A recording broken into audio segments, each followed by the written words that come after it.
Hello and welcome. Welcome to week 2 of NMP 621, Introduction to Philanthropy and Fundraising Fundamentals. Thank you so much for such great conversations in week number 1. I look forward to continuing those conversations in week number 2. And in week number 2, our discussion leaders will begin their work. And hopefully they will be able to lead us in very interesting directions this week in our discussion forums. This week we will be talking about, reading about, and thinking about the historical contexts of American philanthropy. The American philanthropy has a very rich, deep, wonderful history, and we couldn't possibly, obviously, cover it in just 1 week, even if we were to dedicate all 8 weeks to the history of philanthropy in America. We would still only be scratching the surface. However, this particular week, our readings will give us a base of understanding for the historical context in which American philanthropy exists today. And I've narrowed the topic into 2 themes and chosen 2 authors who illuminate these themes. So that will be the focus of this particular PowerPoint this week. Your major reading for the week will come from the text American Philanthropy by Robert Bremner. And a word quickly about why this particular book was chosen. On first glance, you'll notice that the book was originally published, although the second edition was published in the late 1980s, it was originally published in the 1960s. And as a result, it will probably feel somewhat dated to you. And that is the fact of it. It is somewhat dated. However, there really is no other text in the field that serves the same purpose that the Bremner text does, which is to give you a very broad view of the sweeping story of the history of American philanthropy. So take that into consideration as you are reading through the text this week. And also as you're reading through, ask yourself whose voices seem to be missing from this particular text. Primarily, Bremner focuses on the history. It is the history of white European Protestant males. So there are some very significant voices missing, most notably those of women, African Americans, and other minorities are missing. And you will also be reading the article by Hamnen, and which pays homage to the legacy of the Bremner text. But Hamnen illuminates those voices who seem to be missing in the original Bremner text. Catherine McCarthy, in her argument, or her article, American Creed, she shows that the first women's charities created a political and economic space for female enterprise, that they challenged misogynist stereotypes and forged a feminized version of the Republican credo of public service, personal sacrifice, and individual virtue. And among her most useful arguments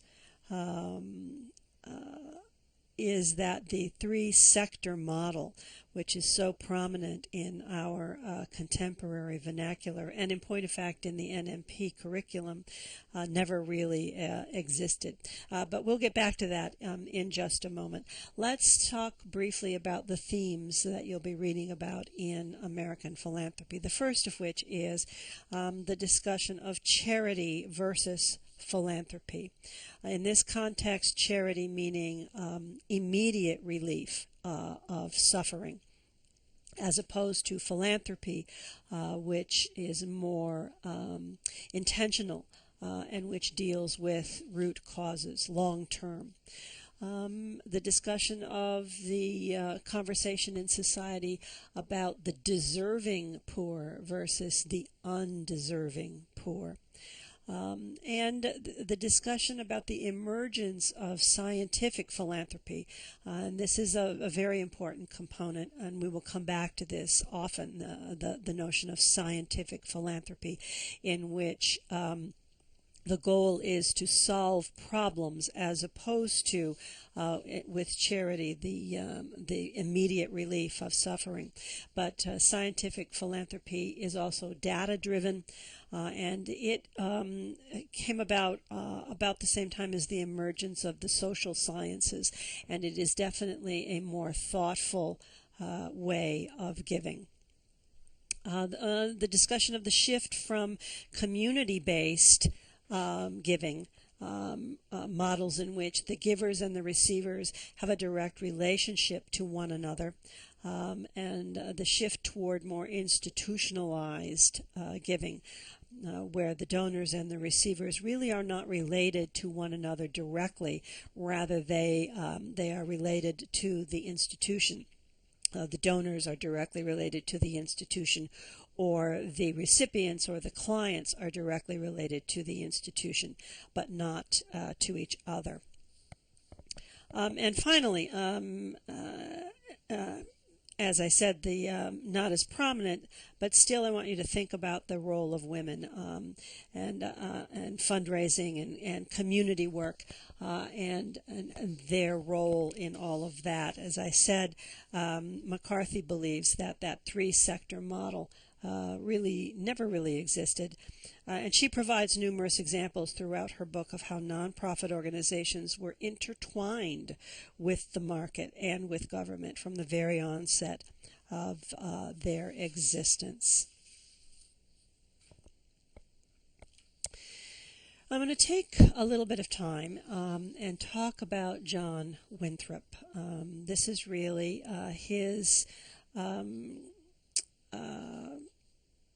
his speech to the passengers of the Arabella, the speech, the model of Christian charity, which has really come to be known as, the speech has come to be known as a city on the hill, as really the beginning of the whole notion of philanthropy in America. John Winthrop was an early modern Englishman, a lawyer who had great financial means. The Puritans were, generally speaking, financially stable, and they were part of the rising professional class. He was a Puritan, and therefore very critical of the Church of England. He believed that the Puritans, who were bound for the New World, would serve as an example of how everyone else could be good Christians. And in his message to the passengers of the ship Arabella, the speech known as City on the Hill, or Model of Christian Charity, in this context, charity meant love, not aid to the poor. Winthrop has, it should be noted, a certain understanding of social order, that the classes were ordained by God. And so he's trying to explain why there are rich and poor people. And the highlights of his explanation are, first, that it is God's will. God has done it. Second, that it gives people the opportunity to serve the poor. That God gives grace to good people, and that we are all connected and must help others, that we have a reciprocal obligation to others. And in point of fact, that reciprocal obligation is what binds us together. And finally, the notion that we should be the best person that we can be in our given place, that the poor are not supposed to rise up and the rich are not supposed to step on the poor, and that within the context of our given place, according to God's way, that we should be the best that we can possibly be. Now, a model of Christian charity is perhaps one of the most influential speeches in the history of American philanthropy. And you will hear about it or read about it, again, I trust, if you take more philanthropic studies classes. In it, Winthrop asked his fellow Puritans to reach deep into their Christian faith and to use it to make themselves and their new community different. To them, community mattered more than the individual. The Puritans took these ideas quite seriously, since most of them lived in rural communities. And in these communities, farmers labored together, women sewed together, children learned together, and all of them went to church together. And in the nearly 400 years since Winthrop expressed his vision of a distinctive community, many Americans continue to be inspired by that idea, and that they see a special responsibility for Americans among the nations of the world. They see America as more than a subject of close observation. They believe that America is unique and different, and in some cases even better than other nations. And in this view, Americans are more democratic, freer, wealthier, and to some, more moral than other people. So I'd like to ask you to think, what do you think? Why do you think people are still interested in this notion of Winthrop's community? Why do you think that they still care about this today? Or do you think that they still care about this today? One such example is contained in a passage from a book by Sarah Vowell, The Wordy Shipmates. She writes about New York City in the days following the 9/11 terrorist attacks, and she directly references Winthrop and his notion of community. So I'm going to read a brief passage from the book, and as I do, I'd like you to think about the questions that you see posed here on the slide. In what ways is America today a city on the hill? Has America lived up to Winthrop's ideals of community life? And if you think so, why? And if you think not, why not? And how have these ideas continued to influence your own notions of what America is or what America should be? And now a passage from The Wordy Shipmates by Sarah Vowell. I am a reasonably happy-go-lucky person with a serviceable sense of humor and a nice enough apartment in New York, the most exciting city in the world. Once I decided to devote years of my life to deciphering the thoughts and feelings of the dreary religious fanatics who founded New England nearly 400 years ago. I was often asked at parties by my fellow New Yorkers the obvious question, "What are you working on?" And when I would tell them a book about Puritans, they would often take a swig of the beer or bourbon in their hands and reply with either a sarcastic "fun" or a disdainful "why?" At which point, depending on my mood, I would either mumble something about my fondness for sermons as literature, or mention taking my nephew to the Mayflower replica water slide in a hotel pool in Plymouth. I would never answer with the honest truth, namely, that in the weeks after 2 planes crashed into 2 skyscrapers here on the worst day of our lives, I found comfort in the words of Winthrop. When we were mourning together, when we were suffering together, I often thought of what he said and finally understood what he meant. Perhaps my favorite of the countless times I broke into tears in the days following the attack. I watched citizens happily, patiently standing in a very long line. I marveled, remembering the time years earlier when a former president's motorcade had blocked 42nd Street at rush hour and, forced to wait for 10 whole minutes to cross to the other side, a businesswoman pointed at her watch and asked me, "Just who does he think he is?" And I answered, "I'm pretty sure he thinks he is the leader of the free world." But that long line of patient New Yorkers in 2001, they were waiting to give blood. We were breathing sooty air. The soot was composed of incinerated glass and steel, but also, we knew, incinerated human flesh.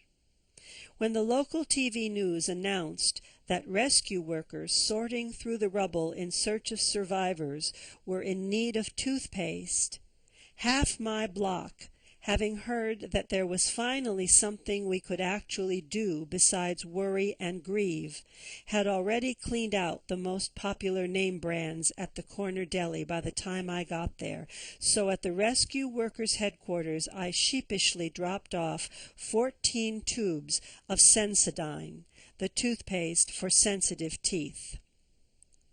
We were members of the same body, breathing the cremated lungs of the dead and hoping to clean the teeth of the living. The fact that Winthrop's words, so remarkable to me, were so apparently unremarkable to him and his people that his sermon did not bear mentioning, that neither he nor they recorded it in their diaries or letters home, that makes me fond of him and them.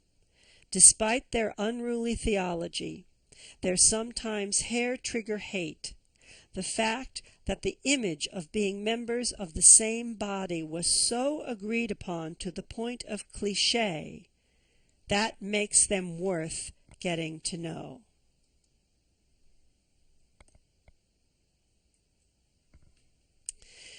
So now let's fast forward about 200 years and listen to the theories of Andrew Carnegie.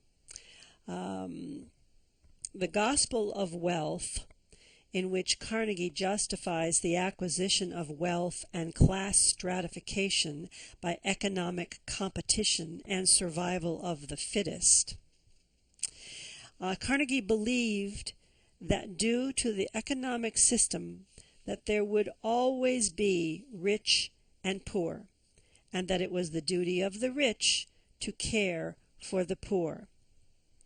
So I'd like you to take a moment and think about those two philosophies. Winthrop's philosophy, in which the class structure was part of God's plan, and Carnegie's, in which it is about survival of the fittest.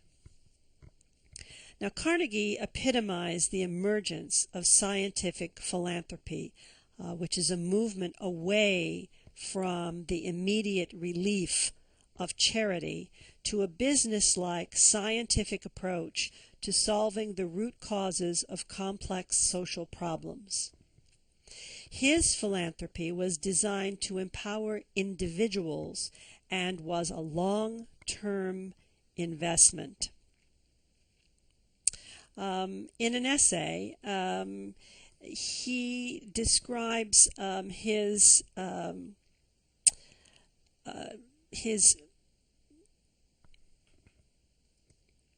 priorities for his philanthropic efforts, starting with higher education. Higher education was perhaps his primary focus. He admired Stanford, Johns Hopkins, among others, and of course you have heard of Carnegie Mellon University. Public libraries. Carnegie provided the building, but the city would have to provide the books and the upkeep. Now, the image that you see on the screen here is of the Springfield Central Library in Springfield, Massachusetts, which was funded by a gift of $260,000 from Carnegie in 1905. 3 is hospitals, medical education, laboratories, especially the prevention of diseases rather than cures for human illness. Public parks. Again, he required that the city would have to maintain, beautify, and preserve the parks once he made them possible. This is really the beginning of a great example of that public-private partnership. Civil halls for meetings of all kinds, especially music. Carnegie believed that the United States was culturally behind Europe, and Carnegie wanted to elevate the entertainment and intellectual programs of this country. And he believed that such civic halls, would provide a place for this to happen. Swimming pools, oddly enough, but this was really a public health issue for him. They were available for public use for a small charge, and school children were allowed free on certain days, and swimming clubs were instituted for public health reasons. And finally, churches. Even though they were only for certain members, Carnegie noted that in many towns, churches were the center of social life and a source of neighborly feeling and community. And he especially loved and in many cases funded church pipe organs. Perhaps Carnegie's number one rule for giving was that wealthy individuals must administer their philanthropy during their own lifetime, although this did not seem to apply to Carnegie himself, as we are the recipients today of much of his philanthropy. So once again, I want to bring into focus the differences between Winthrop and Carnegie, in which Winthrop's idea was that it was the obligation of the wealthy classes to in charitable ways to solve the immediate problems of the poor, as opposed to Carnegie, whose notion was that to help individuals by elevating their circumstances, and that a long-term philanthropy, his philanthropic efforts were long-term. So I would like to draw this discussion to a conclusion with this historical artifact, this cartoon, if you will. I know that the caption is not terribly clear, but what do you see? The caption says, 40 millionaire Carnegie in his great double role.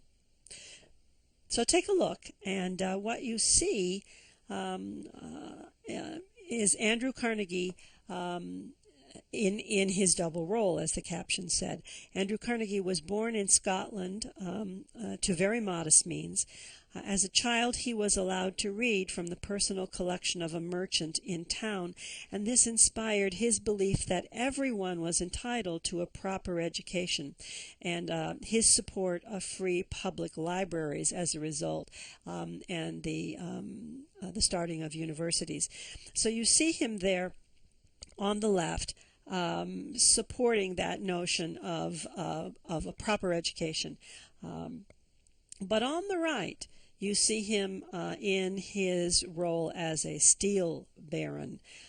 Carnegie, who greatly benefited by keeping workers poor or low paid because his business boomed as a result.